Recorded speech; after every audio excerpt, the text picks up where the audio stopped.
Bertemu lagi bersama saya Ragita Buaton.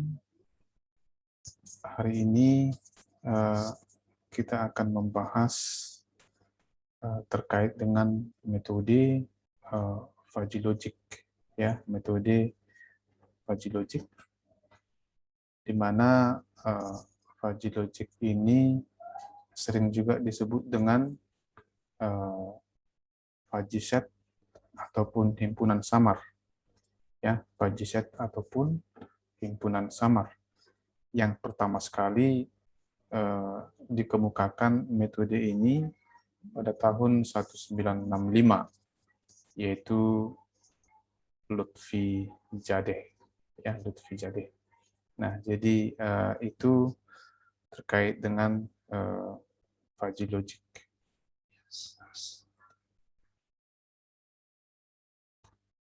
Nah, fuzzy system, fuzzy logic, ya, disebut dengan himpunan samar, ya, disebut dengan himpunan samar.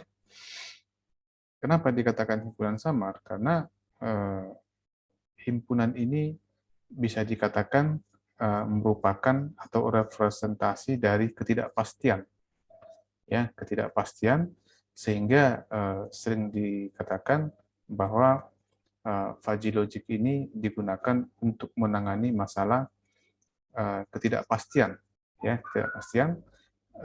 Yang dimaksud dengan ketidakpastian boleh jadi keraguan-raguan, ketidaktepatan, kekurang kelengkapan informasi, ataupun mungkin boleh dikatakan kebenaran yang bersifat sebagian, ya. Nah, jadi kalau kita bicara tentang fuzzy logic, ya, tentang fuzzy logic, sering sekali sebenarnya dalam kehidupan sehari-hari kita menemukan masalah-masalah yang boleh dikatakan itu adalah bagian daripada ketidakpastian atau samar, ya, atau samar. Boleh dikatakan himpunan samar ini adalah yang kalau diterjemahkan dalam suatu rumus, ya, yang tepat, maka dia bersifat kualitatif. Ya, kualitatif artinya tidak bisa diukur secara kuantitatif, ya. Nah, jadi contohnya misalnya sedikit, sedang, banyak, ini kualitatif. Sering sekali dalam kehidupan sehari-hari kita menggunakan kata-kata sedikit, sedang, ataupun banyak. Ya, sedikit itu berapa? Banyak itu berapa? Nggak tahu kita. Ya, maka ini termasuk dalam kategori himpunan samar, ya, atau jauh, dekat, ya, sebentar, lama, ya. Nah, kulit putih, sawo mateng, gitu kan. Nah, jadi sebenarnya hal atau bahasa-bahasa ini atau variabel-variabel ini itu masuk dalam kategori himpunan fuzzy, ya. Berapa jumlahnya? Banyak. Ya. Naik sepeda motor jangan kencang-kencang, ya. Nah, misalnya ini kan jangan kencang-kencang, kecepatannya berapa? Gitu. Jangan lama-lama, ya. Berapa menit itu lama-lama itu? Ya. Jaraknya jauh, berapa kilometer? Ya.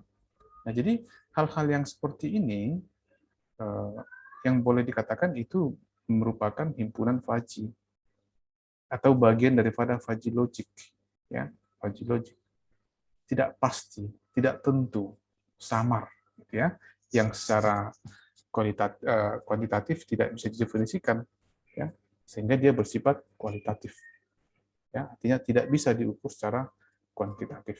Nah, itu, ya, jadi dalam kehidupan sehari-hari sering kita menggunakan bahasa-bahasa itu sebenarnya. Jangan lama, sebentar, cepat, lambat. Lambat itu berapa, gitu kan? Panjang, pendek. Nah, itu semua adalah mengandung ketidakpastian sebenarnya, ya. Nah, jadi saat ini juga kalau kita perhatikan, ya, dalam kehidupan sehari-hari itu sudah banyak sebenarnya teknologi-teknologi atau mungkin peralatan-peralatan yang kita gunakan yang sebenarnya itu adalah di dalamnya sudah ada Fuzzy gitu ya. Di situ sebenarnya sudah ada teknologi fuzzy yang digunakan ya. Misalnya seperti AC ya. AC itu juga sudah ada himpunan fuzzy di sana. Jadi AC itu tidak lagi on off ya, tidak on off artinya tidak langsung mati, tidak langsung hidup, tapi dia pelan-pelan hidup atau mungkin pelan-pelan mati. Jadi enggak on off. Ya, jadi dia ada pengaturan dari lambat, sedang, cepat gitu. Ya. Di situ sudah ada himpunan fuzzy sebenarnya. Atau sama juga dengan mesin cuci barangkali ya, mesin cuci dia cepat, sedang, lambat, putaran cepat, sedang, lambat itu dia sebenarnya sudah ada juga di situ himpunan fuzzy. Ya, jadi dia tidak langsung kencang, tidak langsung itu ya. Atau mungkin kalau kita mungkin berada di lift ya, lihat kalau kita dulu lift itu apa ya? Kayak kejut gitu. Mau berhenti dia tepat. Mau naik begitu ya. Tapi sekarang udah lambat. Mau naik juga dia udah cepat, udah lambat dia. Pelan-pelan naik, mau berhenti juga nggak tiba-tiba begitu. Ya, jadi dari lambat, sedang, cepat ya, dia sudah ada di situ dia terapkan teknologi fuzzy logic ya. Nah, jadi boleh dikatakan dengan fuzzy logic ini dia lebih halus ya. Dia lebih halus. Ya, dia lebih halus ya, dia lebih halus. Nah, jadi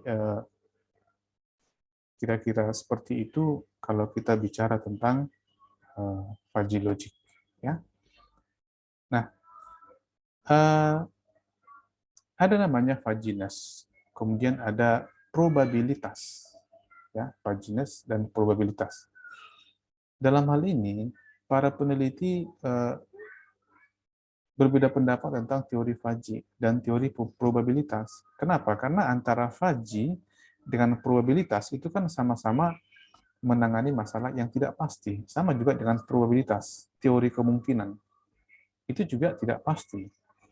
Fuzzy juga menangani masalah tidak pasti. Nah, pertanyaannya, perbedaannya apa? Ya. Apa perbedaan fuzzy dengan probabilitas? Nanti kita akan lihat. Ya, nanti kita akan lihat. Nah, apakah tidak cukup menyelesaikan masalah ketidakpastian dengan menggunakan teori probabilitas? Nah, itu pertanyaannya. Kenapa harus fuzzy? Apa nggak cukup dengan teori probabilitas saja? Dengan naive bias misalnya, apa nggak cukup? Ya, kenapa harus menggunakan teori fuzzy? Nah, jadi sebenarnya kedua teori itu memang sama-sama menangani masalah ketidakpastian, tapi ada perbedaannya. Walaupun dia sama-sama tidak pasti, tapi ketidakpastian yang ditangani oleh fuzzy dengan ketidakpastian yang ditangani oleh probabilitas itu dua hal yang berbeda. Ya, itu dua hal yang berbeda. Nah, misalnya seperti ini, ya, misalnya seperti ini. Ini sebagai pengantar, kita ingin memutuskan apakah seseorang layak mendapatkan beasiswa atau tidak. Nah, dalam hal ini, misalkan hanya memperhatikan dua parameter, yaitu IP dan tes psikologi. Ya, tes psikologi. Misalkan mahasiswa si A, IP-nya 3, ya, tes psikologinya 8. Jadi 3 dengan 8. Ya, sedangkan mahasiswa si B, IP-nya 2,99999. Tapi tes psikologinya adalah 8,5. Ya, hanya beda sedikit. Nah, misalnya kita buat satu aturan. Ya, satu aturan bahwa mahasiswa yang layak dapat beasiswa adalah mahasiswa yang memiliki IP-nya 3 dan tes psikologinya 8. Maka sudah jelas dengan aturan tersebut, maka si A layak, sedangkan si B tidak. Walaupun si B kekurangannya hanya 0,00001. Dan di satu sisi, nilai TP-nya itu 8,5. Beda 0,5 dengan si A. Maka si B pasti tidak layak, kan? Tidak masuk beasiswa. Kenapa? Karena tidak memenuhi. Nah, dengan kondisi seperti ini, ya, dengan aturan seperti ini, maka si B tidak layak, ya, tidak layak.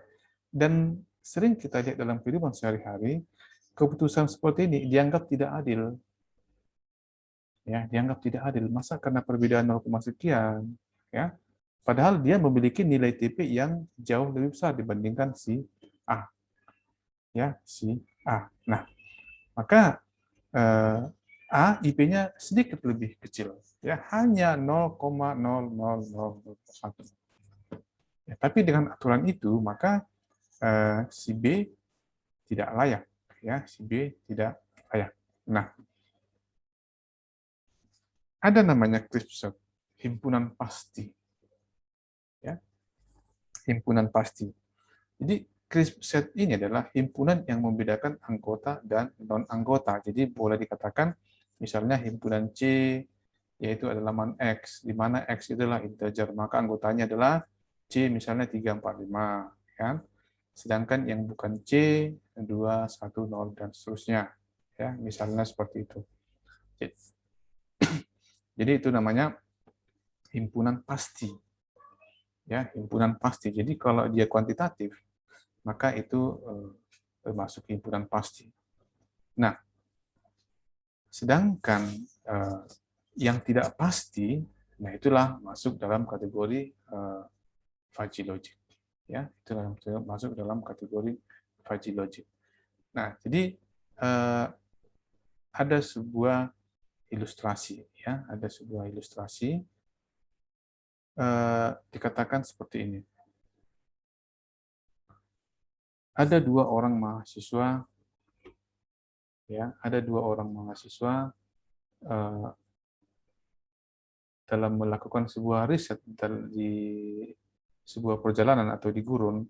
Nah, yang kita misalkan ini, ya, ada dua orang mahasiswa menemukan di padang gurun, ya. Kalau kita bicara di padang gurun berarti suasananya bisa langsung kita bayangkan haus, gitu ya, karena kekurangan air dan di sana tentunya panas.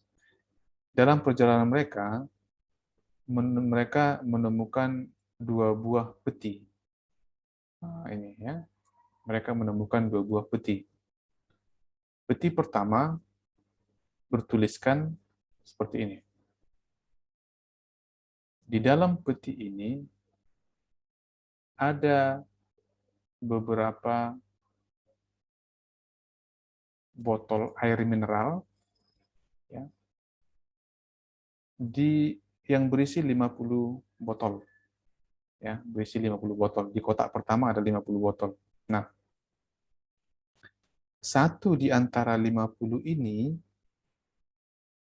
ya, satu di antara 50 botol ini ada satu botol yang mengandung zat kimia yang mematikan. Zat kimia yang mematikan. Jadi warna, bentuknya, rasanya sama dengan air mineral. Ya, di dalam satu kotak itu ada 50 botol air, ya, tapi satu di antaranya mengandung zat kimia yang mematikan. Yang rasanya, bentuknya, warnanya sama. Ya. Nah, kemudian di kotak kedua, ya, di kotak kedua berisi di dalam kotak ini sama, ada 50 botol air. Di dalam 50 botol air ini sudah tercampur zat kimia yang beracun. Namun, kalau diminum sedikit tidak apa-apa, tapi sudah mengandung racun. Dan kadarnya tidak tahu antara botol satu dengan botol yang lainnya. Nah, jadi kalau misalnya kita dihadapkan dengan dua situasi itu, yang mana yang kita pilih? Kotak pertama atau kotak kedua? Kotak pertama ada 50 botol, tapi satu di antaranya mengandung zat kimia yang mematikan, beracun, gitu kan. Sedangkan kotak kedua, ya, semua minuman itu sudah tercampur. Ya, sudah tercampur. Namun kadarnya nggak tahu antara botol yang satu dengan yang botol yang kedua. Kalau dihadapkan situasi itu, maka yang mana mau kita pilih? Situasinya, kondisinya kita di gurun yang harus minum, gitu kan? Apakah kotak pertama atau kotak kedua? Oke, tidak apa-apa. Ya. Nah, yang mau dijelaskan di situ adalah bahwa itulah perbedaan antara fudginess dengan probabilitas. Itulah perbedaan antara probabilitas dengan fudgy logic. Nah, kotak pertama itulah yang disebut dengan probabilitas. 1 di antara 50. Jadi peluang matinya itu 1 di antara, begitu ya. Itulah probabilitas. 1 di antara 50 mengandung bahan berbahaya.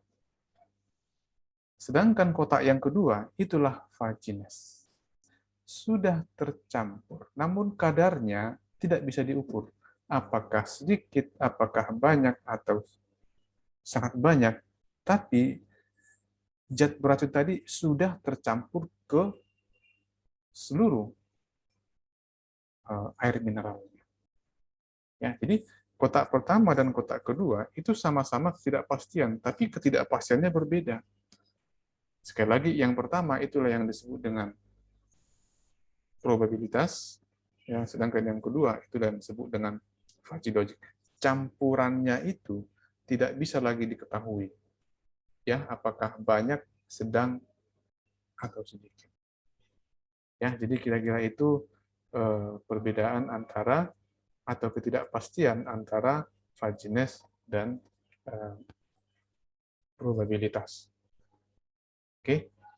Nah, kalau kita bicara tentang diagram blok, ya, diagram blok, maka boleh digambarkan seperti ini. Ya, diagram blok boleh digambarkan seperti ini.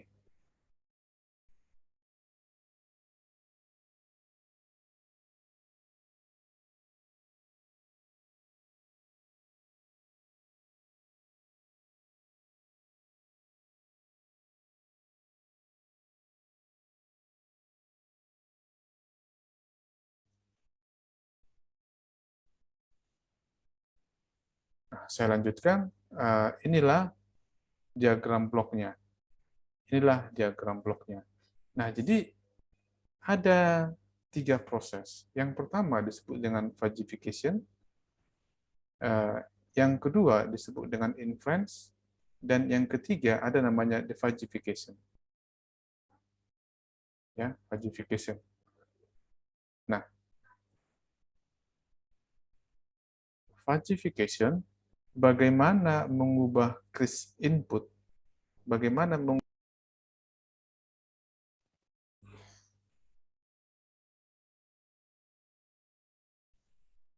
saya ulangi kembali bahwa diagram blok secara lengkapnya untuk fudgy system atau fudgy logic adalah seperti ini. Ada 3 proses utama. Yang pertama fudgification, yang kedua adalah inference, dan yang ketiga adalah defudgification. Ya, nah jadi di fudgification adalah bagaimana mengubah crisp input menjadi fudgy input. Dalam hal ini, bagaimana mengubah nilai pasti menjadi tidak pasti. Ya, bagaimana mengubah nilai pasti menjadi tidak pasti. Contohnya, bagaimana mengubah 30 cm menjadi pendek. Nah, misalnya saya katakan tingginya 130 itu menjadi kategori pendek misalnya. Ya. Atau jaraknya 1 km itu menjadi dekat, 5 km sedang, 10 km jauh. Nah, jadi mengubah crisp input menjadi fudgy input. Jadi mengubah nilai pasti menjadi tidak pasti. Ya, mengubah crisp input menjadi fudgy input. Nah, itulah yang disebut dengan fudgification. Ya, fudgification. Nah, jadi untuk fudgification ini nanti ada beberapa metode untuk menentukan itu. Ya. Nah, kemudian yang kedua ada namanya inference. Nah, jadi inference ini adalah fudgy rule. Bagaimana membuat rule-nya, bagaimana membuat inference-nya. Ya, jadi fudgy input ke fudgy output. Itulah inference-nya, bagaimana membuat rule. Nah, kemudian yang ketiga ada namanya defudgification. Nah, jadi defudgification ini adalah bagaimana mengubah fudgy output menjadi crisp value. Nah, jadi kembali dia ke nilai pasti. Ya, bagaimana mengubah fudgy output ini menjadi crisp value, menjadi nilai pasti. Ya, menjadi nilai pasti. Nah, jadi kembali hasilnya adalah pasti. Ya, jadi inilah diagram blok secara lengkapnya sistem berbasis aturan fudgy. Ya, nah kita akan bahas mulai dari fudgification.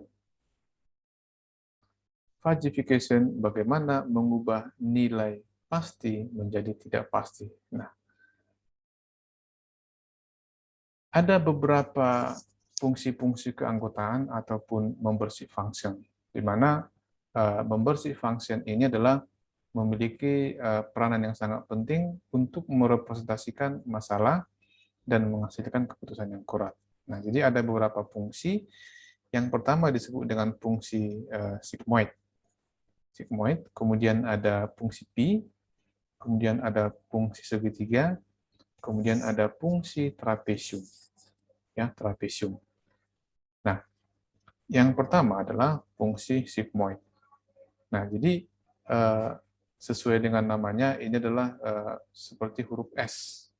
Ya, seperti huruf S, yang ini dipetakan ke dalam interval 0 dan 1. Ya, jadi artinya nilai 0 itu jika X lebih kecil sama dengan A. Ya, sedangkan kalau nilainya itu di antara A dan B, ya, jadi X itu di antara A dan B, maka nilainya adalah 2 kali X per A per C per A kuadrat. Sedangkan kalau dia di antara B dan C, maka digunakan ini. Ya. Sedangkan kalau X-nya itu lebih kecil daripada C, maka nilainya 1. Jadi di antara 0 dan 1. Nah, itu untuk fungsi sigmoid.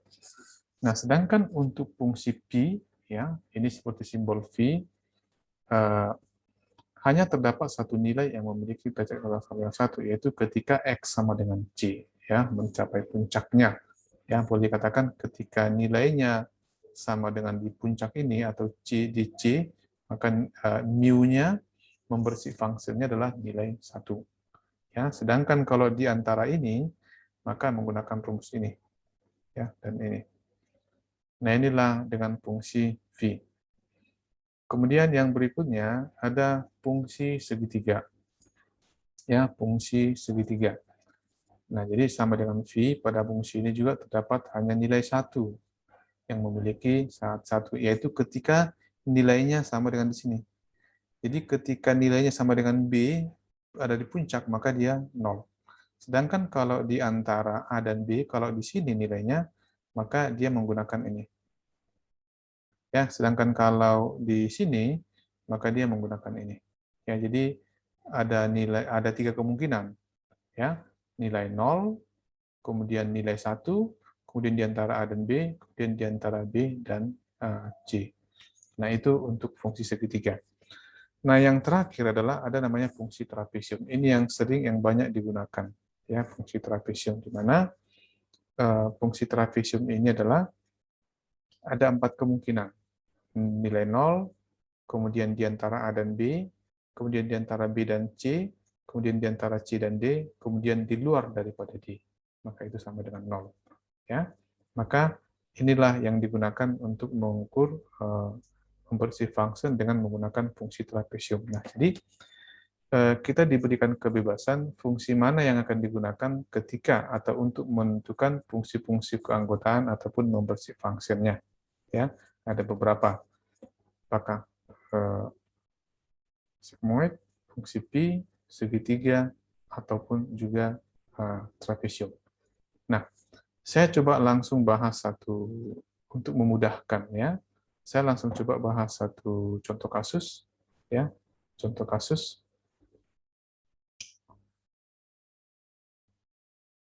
Nah, sebelum ke sana ada namanya variabel linguistik. Nah, jadi variabel linguistik ini adalah nilai interval numerik yang mempunyai nilai-nilai linguistik ya. Nah, jadi artinya dingin, hangat, panas. Nah, itu namanya variabel linguistik. Nah, jadi dingin, hangat, dan panas ini ditentukan dari suhunya. Ya, jadi kita misalkan minus sekian sampai sekian itu dingin. Ya, kemudian hangat itu adalah dari 10 derajat Celcius sampai dengan 15 itu hangat. Sedangkan panas itu misalnya 30 sampai 6. Nah, jadi dingin, hangat, panas itu namanya variabel linguistik. Jauh, dekat, sedang variabel linguistik. Ya, lama, cepat, sedang variabel linguistik. Ya, nah itu yang disebut dengan variabel linguistik. Nah, jadi misalnya kasusnya seperti ini. Ya. Misalnya kita akan membangun ada studi kasus, misalnya membuat sebuah sistem, namanya adalah Sprinkler Control System. Sprinkler Control System ini adalah sebuah sistem yang bisa menyiram tanaman secara otomatis. Ya, bagaimana supaya bisa menyiram tanaman secara otomatis itu namanya Sprinkler Control System. Ya, jadi misalnya kita ingin membangun sistem untuk mengontrol arah penyiram air, inputnya ada dua. Yang pertama adalah suhu udara, di mana suhu udara ini adalah satuannya derajat Celcius, kemudian kelembapan tanah, ini dalam persen. Nah, jadi yang dua variabel inilah yang kita gunakan sebagai inputnya, ya, suhu udara dan juga kelembapan tanah. Sedangkan output yang digunakan adalah durasi penyiraman, berapa lama mengeluarkan air, atau sprinklernya ini berapa lama dia mengeluarkan air dalam satuan menit. Jadi inputnya ada dua, outputnya ada satu. Nah, misalkan sensor suhu menerima data 37 derajat Celcius. Jadi misalnya 37 derajat Celcius. Nah, ini nanti yang akan kita proses. 37 derajat Celcius, apakah itu masuk kategori dingin, sejuk, hangat, atau panas? Ya. Sedangkan untuk nilai crisp untuk kelembapan, misalnya sensor menerima 12% kelembapan tanah. Maka dengan suhu 37 derajat Celcius dan kelembapan 12%, berapa lamakah durasi penyiraman harus dilakukan? Nah, sekarang kita akan coba hitung. Ya, kita akan coba hitung. Kita ikuti mulai dari langkah tahapan yang pertama sekali. Maka yang pertama sekali adalah kita bentuk dulu fungsi keanggotaan trapesium untuk suhu udara. Ya, kita bentuk dulu fungsi trapesiumnya. Misalnya, ya, variabel linguistiknya ada cool, normal, warm, hot. Nah, itu ya, misalnya kita menggunakan fungsi trapesium. Nah, cool dari minus 10 sampai 3 derajat Celcius. Ya. Maka dia cool. Sedangkan cool di antara 0 sampai 15. Sedangkan normal di antara 12 sampai 27. Warm 24 sampai 30. Kemudian hot 36 sampai 50. Jadi inilah fungsi trapesium untuk suhu udara. Nah, jadi di sini juga perlu diperhatikan, ya. Letak fajinya itu sebenarnya di sini. Kalau dia misalnya 2 derajat Celcius, berarti kalau 2 derajat Celcius dia di antara cool dan cool. Disitulah ketidakpastian itu. Sama juga dengan di sini. Kalau suhunya 13 derajat Celcius, berarti dia di antara cool dan normal. Ya. berapa persen dia di cool, berapa persen dia di normal. Nah, itu yang akan kita hitung. Ya, nah itu yang pertama. Maka begitu juga untuk variabel yang kedua, yaitu untuk kelembapan tanah. Ya, mungkin dry, moist, wet. Kering, tanahnya kering, lembab, basah. Nah, ini kering ini berapa persen, basah ini berapa persen, dan lembab ini berapa persen. Ya, nah ini yang ditentukan. Langkah pertama, ya. Nah, langkah kedua barulah dihitung. Sesuai dengan contoh kasus tadi, 37 derajat Celcius itu ada di mana? Berapa nilainya? Ya. Kalau kita lihat di sini 37 itu berarti di antara warm dan hot. Sini posisinya. Maka kita akan hitung dulu untuk warm berapa, kemudian untuk hot berapa. Oke, maka cara menghitungnya adalah seperti ini. Ya, 37. Maka 37 minus X dikurang D per D dikurang C itu adalah di mana C lebih kecil daripada X dan X lebih kecil sama dengan D. Nah, inilah yang pertama kita hitung dulu untuk UAM.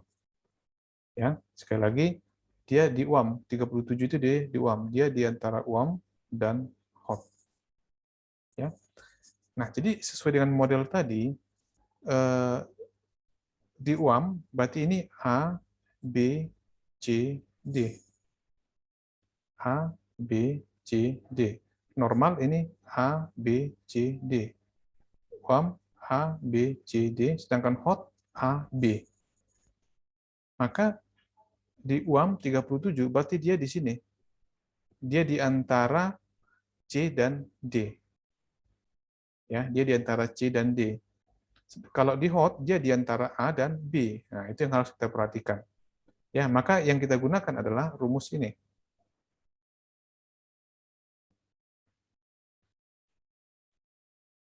Ini.